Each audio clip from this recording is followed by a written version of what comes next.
Hey guys, welcome back to my channel Technology, and today in this video tutorial I will show you guys how to fix blank white icon showing on your Windows 11 desktop. So you just need to follow me. I will show you guys step by step how to fix that issue. So simply firstly you just need to right click on your start menu icon and click on Task Manager.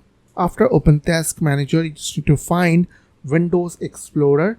So find Windows Explorer.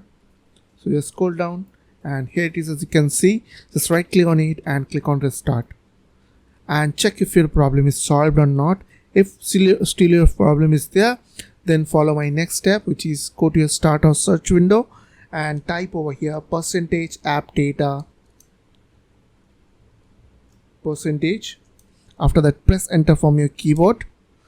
After open this folder, you just need to click on appdata over here, and after that go under local folder, and here you just need to click on this view button over here. You will get one view option, so click on that.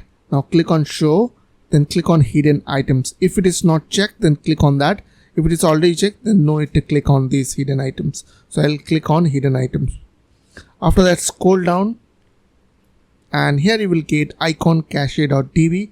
so simply just delete this icon cache.db, and after that restart your PC and it will fix your problem.